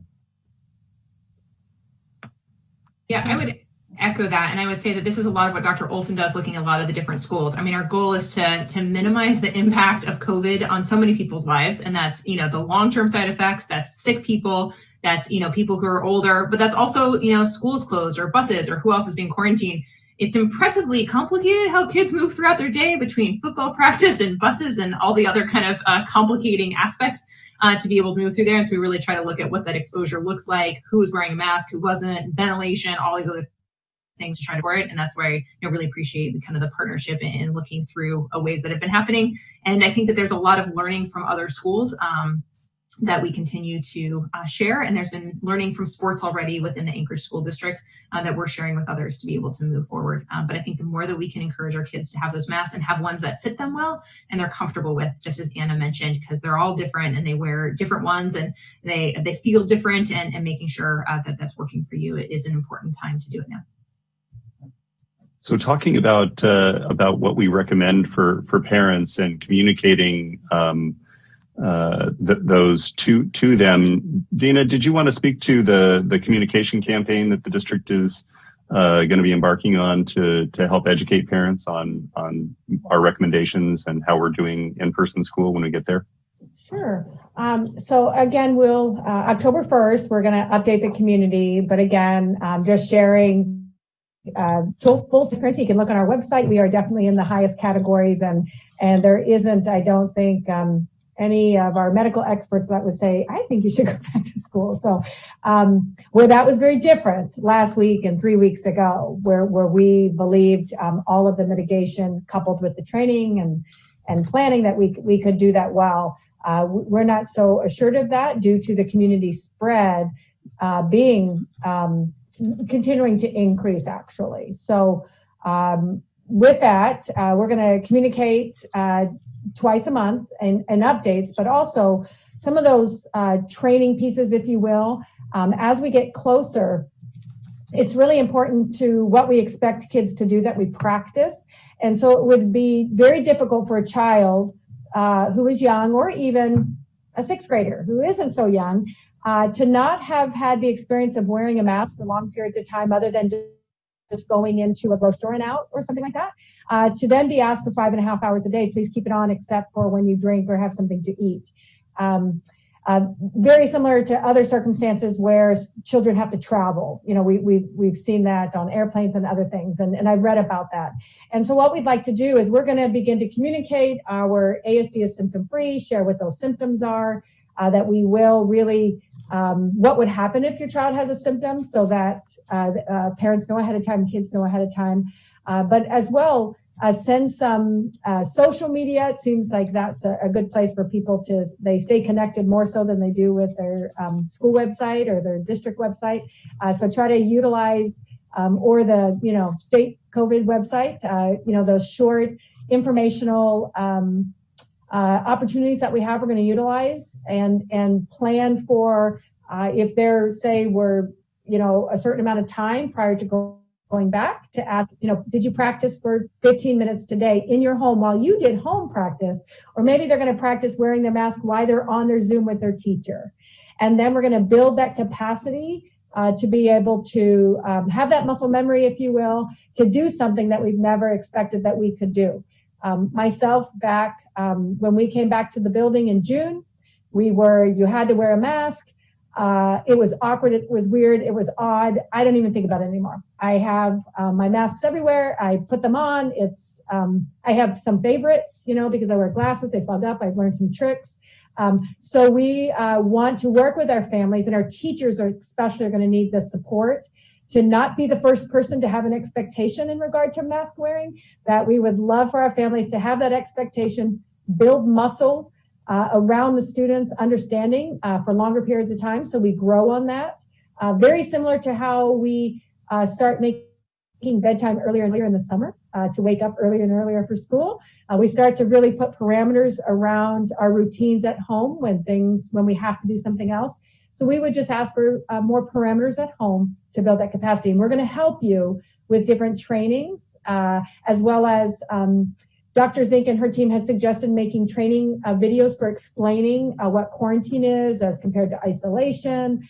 So we're going to look at what they've done with other districts and see if we can borrow those and utilize those so that our families have that understanding. There is a certain essence of the school principal and the teacher really being the experts in our community. And when they share information, a lot of times families are so connected to them that really is the best way to communicate as well. So utilize all the tricks in our bag that we can, and the tools that we have to really make this be a community effort. But again, it will be very difficult to go from nothing to 5.5 hours a day. So we're going to build that over time. Thanks. Good plan. Thank you. So looking at the time, it's about 6 minutes after 5. And what I'd like to do is I'd like to encourage all of the panelists to try and take a look through the Q&As and see if there are questions in there that resonate with you that you really feel like need to be asked that we haven't gotten to yet. And so while you're doing that, I'm going to turn to some of the continued questions I have here that are related to COVID testing. And the first question I have, I think I'm going to direct to Dr. Coleman Cutchins, the staff pharmacist at DHSS and the testing lead. What are the different kinds of COVID testing and which is the best? So thanks. I was scrolling through a lot of the questions, and there are quite a few testing questions. And I think I can kind of answer a lot of them just by explaining that exact thing. So when we talk about testing for COVID, there's really 3 categories of tests. There's a molecular test, and that is a test that actually detects the viral material, the RNA inside the virus. That's how it detects a positive. And if you have it, those can be collected from the nose, from the mouth, from the lungs, and they can be either sent to a high complexity lab for processing, or they can be done rapid near patient. Most of these are sent to the lab. The most common one you'll think of with a molecular test is a PCR. These are also the best tests for if they're positive. There's almost no false positives. False positives would be easy to think of in terms of contamination or something like that. However, they do require an amount of virus to detect a positive. So we do have false negatives. That's why what Dr. Zink was explaining earlier, why our travel are looking at 2 tests. That's why a single test at one point in time isn't all that beneficial. It's better when you have a strategy that contains, distancing and quarantine, and then also 2 tests. It gets a lot more beneficial. The rapid tests that are molecular, the limiting factor for them is they can only process 1 test at a time. So although they're quick, you can get results in 30 minutes to an hour, depending on the device. They only test 1 person at a time. So if, for example, we wanted to test every person on the panel right now, the first person would get the results in 20 minutes. The last person would have to wait about 12 hours. So the second category that I'd like to talk about are antigen tests. So antigen tests detect the virus by looking for surface proteins on the outside of the virus. These are not quite as good as the molecular tests. They have higher false positive rates. Some of them cross-react with other coronaviruses. So we do have human coronaviruses that cause the common cold. Also, in general, they require a lot more of the virus to be present to detect a positive. So that's why when we're specifically looking at antigen testing, the emergency use authorizations from the FDA on this specifically are for people with symptoms. Like Dr. Zink said earlier, we have our highest viral load in the nose and in the nasopharyngeal cavity, kind of a day or 2 before symptom onset to a day or 2 after symptom onset. That's why if you have any symptoms with COVID, it is important to get tested right away. The longer you wait, the less likely you're going to get a reliable result. So, and actually, even there's been some really good studies done in very sick people, like in the intensive care unit, where their nasal tests are negative because they've had it for 2 or 3 or 4 weeks. Now, if we were to culture their lungs, they come back positive. But basically, the longer you've had this virus, the more likely your chances are, even if you truly have it, to test negative. So with the antigen tests, these are the tests in the media that schools will be made available. I will say that they're not quite as simple as most mainstream media has led them out to believe. There is about 5 or 6 steps to do that test. They are also a medical test. They do require a medical provider to order them. And they also need to be done at a facility that has a CLIA waiver, which is a lab certification. Now, schools can get that waiver. The federal call that I was on yesterday, they really recommended schools partnering with healthcare organizations and working on things. Also, the other thing that makes it a little bit complicated is all of those results have to be reported back to the state. So we are, here in Alaska, we are going to receive about 220,000 of those antigen tests. Again, best utility for those are in people who have symptoms. So they should be using more for a diagnostic test. The other thing that makes them a little bit limiting is if you have symptoms and that test comes back negative, you can't really say you don't have it. You actually have to then send another swab for the molecular test until that comes back. So again, I just wanted to kind of clear up some of that confusion around, because a lot of the stuff in the mainstream media, it makes them sound very simple and very easy and very cut and dry, yes and no, but there's a lot of other really decision makings in that. The last type of test I want to talk about is antibody tests. Antibody tests look for the things that my body create to fight infection. Antibody tests should be used to see if I have had the virus. Antibody tests are usually a blood draw. There are a few instances where they wouldn't be, but unfortunately, the COVID antibody tests are very unreliable. A lot of the initial ones that came on the market have actually been removed from the market. At this point, all of the guidance around antibody tests they should be used for like population level surveillance only, and individual patient results aren't really all that helpful. You know, if you look at the actual, some of them are only about as reliable as a coin toss. So I think that's where we see a lot of instances where somebody says, you know, my PCR test was negative, but my antibody was positive. In that instance, the PCR test was probably a whole lot more better than the antibody test. Not always, but I hope that clears up a little bit of the confusion around testing. The last thing I'll mention is my family were 4 of the people that got their flu vaccine at the ASD flu clinic on Saturday. My 2 ASD kids and my wife and I, and everything was great. The drive-through was perfect, and we really appreciate that. And one more thing, since I have a chance. So the other thing I was going to mention, Dr. Zink was mentioning about reliable information. I've had a lot of these questions around scientific literature. I think it's really important to remember that we've only known about COVID for 9 months-ish. So typically when we look for guidelines for infectious things, like my area of background with like community acquired pneumonia, we tend to look at about 10 years worth of data to come up with recommendations and guidelines. Same way with things like diabetes and hypertension.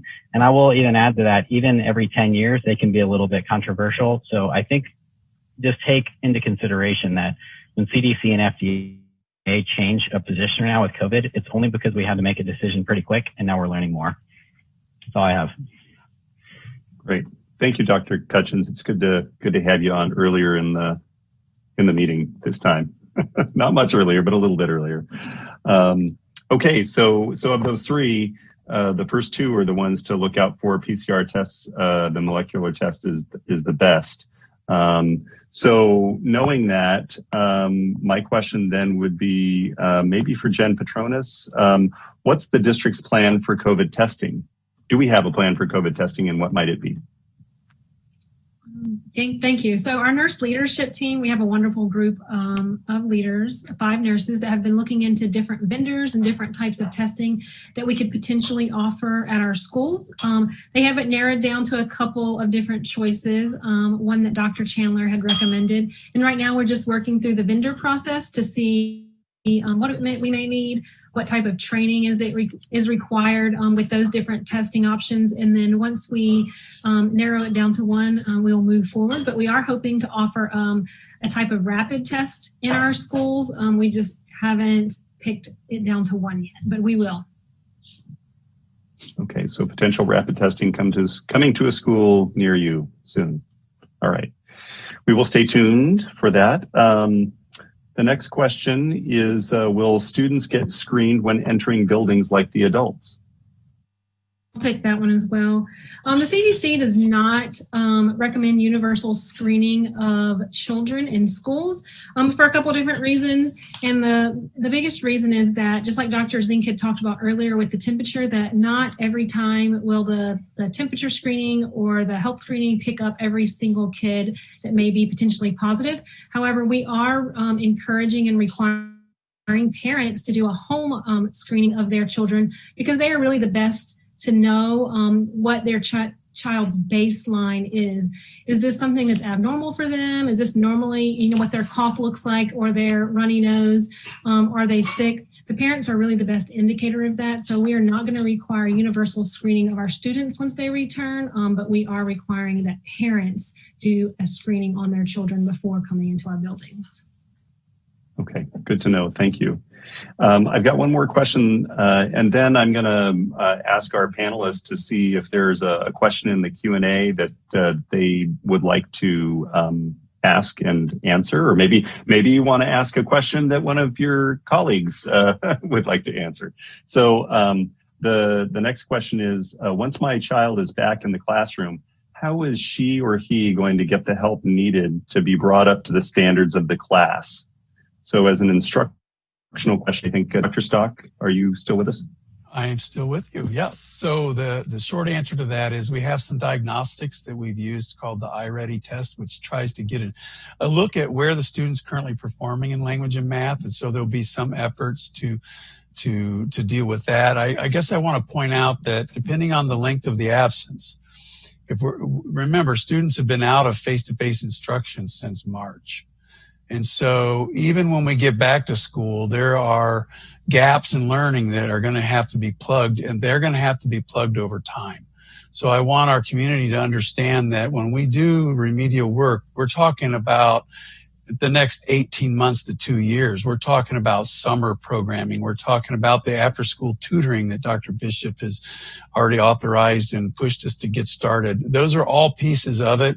So I guess, it's going to be a challenge. And I think for the short-term absences of a week here and a week there, it's going to be tough for the teachers, but they'll have to do their best to try to help keep the work caught up. But that's different than plugging at these instructional and academic gaps. That will take a long time. Thank you. Okay, so panelists, is there anyone that has a particular question they see in the Q&A that they're just dying to ask and answer? All right, so we've got some questions in there about face shields and what people have to say about face shields. So CDC's current guidance is that they don't recommend using face shields as a substitute for face coverings, just in general, not recommended. And that's because we don't have as much data about how face shields perform.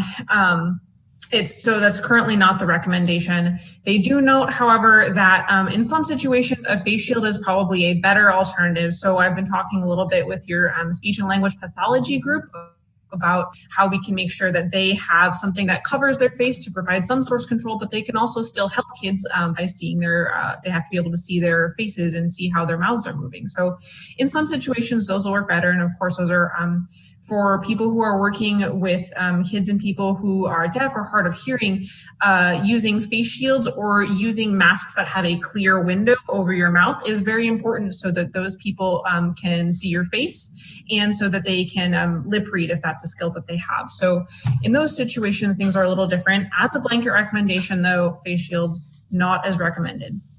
There's also a question here about masking. Is there a concern regarding carbon dioxide buildup? And no, that is generally not a concern for wearing, face coverings around your daily life. Okay, great. Thanks, Dr. Frick. Anybody else have a burning question they'd like to ask and answer? Also, sorry, I just feel really bad. I'm not a doctor.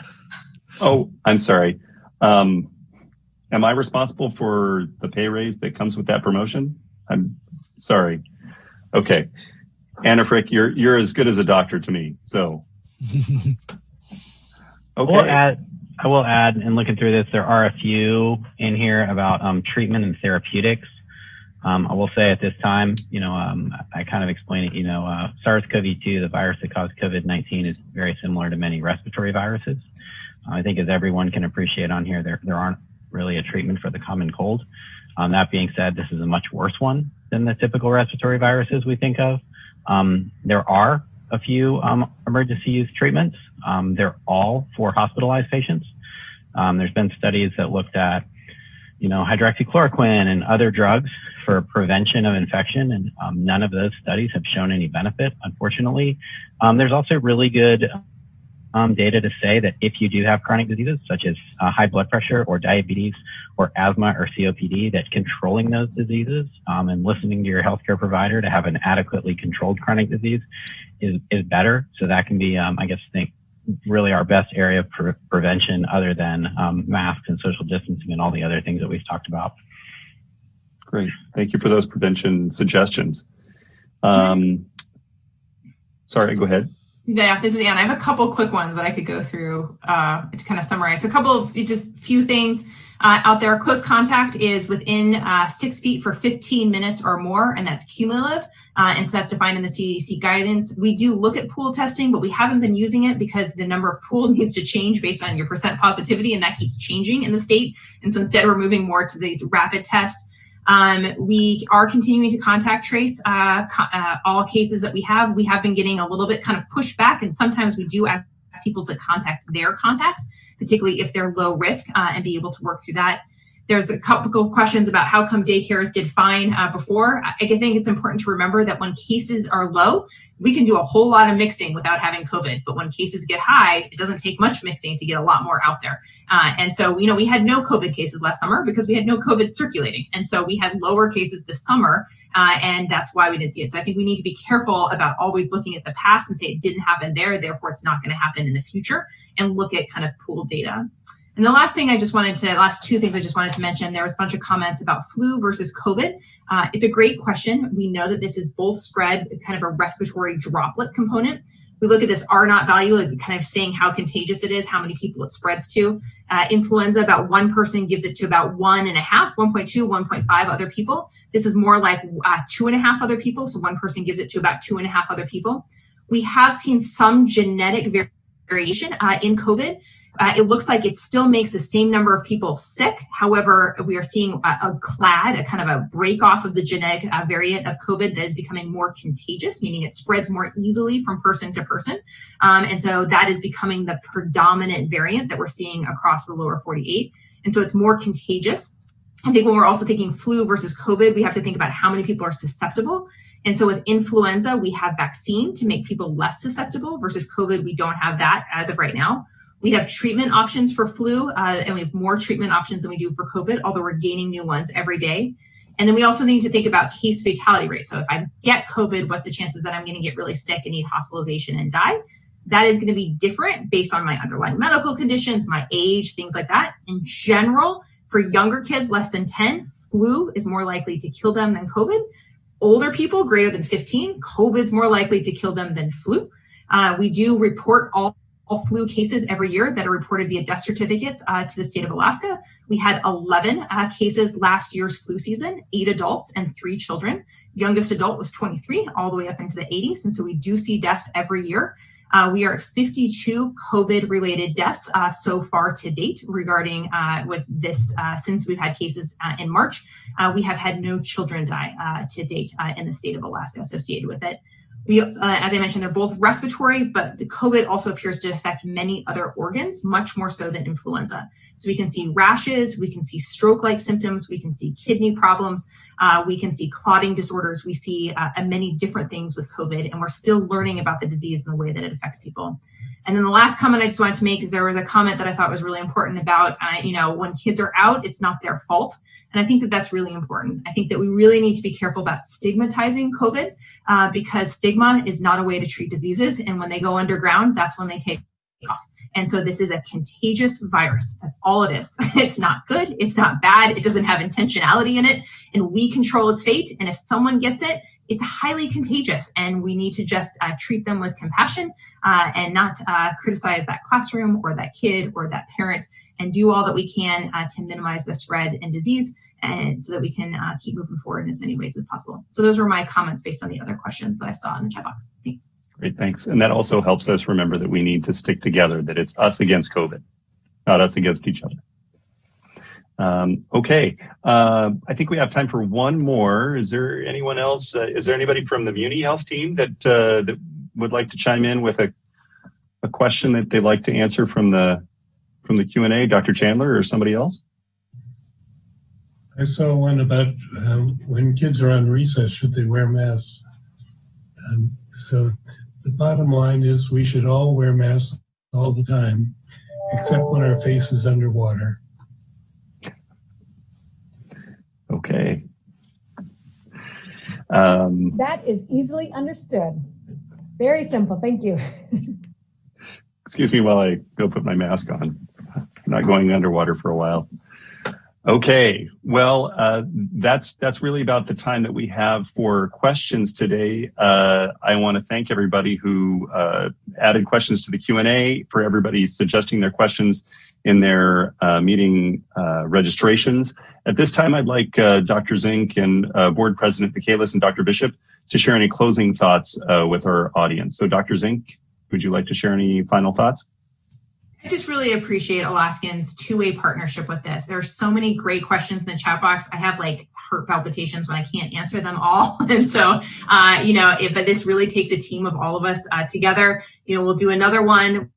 We're always happy to come back. We're meeting with the healthcare teams. I encourage people to consider coming to one of our other meetings. So we have Science Echoes every Wednesday from 12 until 1. You can throw at us your best science questions. We learn things from people all the time. We'll be like, didn't you see this study? So we encourage you to come. We have a healthcare provider one every Thursday from 12 until 1. We also do municipalities, faith-based organizations, sports, and large group gatherings. We have a nightly one. We have one prenatal. We have an EMS one. I will put you can just Google DHSS COVID Echo and you can get the list, or UAA Echo. And so we have a whole list of them. So I encourage people to come to any of those and continue the two-way conversation. Thank you. Wonderful. All right, thank you. Board President Michaelis, is there anything you'd like to add? I just want to say thank you to Dr. Bishop and her team, Dr. Zink and your team, Dr. Chandler and your team, everybody for being available tonight to our broader community as we continue to find the answers to these challenging and ever-evolving questions. And just thank you so very much. And we look forward to continuing our partnership with you going forward. Thank you. Thank you. And finally, Dr. Bishop. Thank you. I'll follow up with the caboose and really share the same thing that, it's a pleasure to partner. It's also a pleasure to serve our community, especially our young people. Our work around our board mission is to always prepare students for success. And understanding that we're utilizing the best information, and I regret that best information at this time is having us pivot a bit. And I know whether just the change of it in itself for different people for different reasons is causing anxiety. But our calmness through this, I know that we're not only going to, lead through this, we're going to learn through this as a community together. And I am working with the team here to support our employees, to support our families, support our students in doing the best we can with what we have, where we are, and we will continue to do so. And it takes the community and the questions and the interest for us to really know how to support you. So appreciate the time given to this. And I know that we double booked over a bigger event, perhaps a debate tonight. So those of you that stuck with us to the end, really appreciate it, because I know that there are a few that signed off. So thank you. Thank you very much. And October 1st, I'll share some more information in regard to the specifics of programs that will remain open. I did see in here asking about sports. We'll give a sports update. We have had to shut down teams and things like that due to the presence of COVID. But our goal is to not have it spread through our student activities. Thank you. Thank you, Dr. Bishop.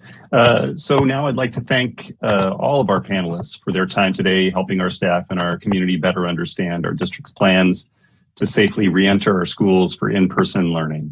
With over 1,000 participants today, we weren't able to answer everybody's question, but we really did work to get through as many of them as possible. And the good news is we have tomorrow as well. We've got another opportunity. So special thanks to School Board President Elisa Michaelis and board members Dr. Margot Bellamy and Star Marcette for joining us today. And a quick shout out to the support staff who helped make today's town hall happen. Alan Brown and Lisa Miller in communications, Carrie Gray and Raquel Schroeder with the ECHO project, Joe Barron and his fabulous team in project management, our ASL interpreters, Brenda Poblite and Colleen Peterson, Nancy Epstein, our closed caption support from Captivision, and the incomparable Janet Hayes. Remember, this is the second of 3 ASD Town Hall meetings on the ASD reentry plan. The final meeting will be tomorrow, September 30th from 3:30 to 5:30. It too will be by Zoom webinar and live streamed on the ASD YouTube channel. And more meeting information can be found on the ASD website at www.asdk12.org. Finally, I'd like to take this opportunity on behalf of the Anchorage School District to thank you for participating in this town hall meeting and for helping us prepare for elementary and middle school students and staff returning to in-person learning, maybe in the second quarter of this year. Please note that questions in the Q&A have been recorded and will be answered by ASD staff, and please look for those answers soon. Finally, if you haven't gotten a flu shot yet, remember, we are having a flu vaccine drive here at the ASD Education Center at Northern Lights Boulevard and Boniface Parkway from 8 a.m. to 8 p.m. tomorrow. So please come on by. Until next time, it's free. and it's free. Yes, free. Until next time, thank you and have a pleasant evening.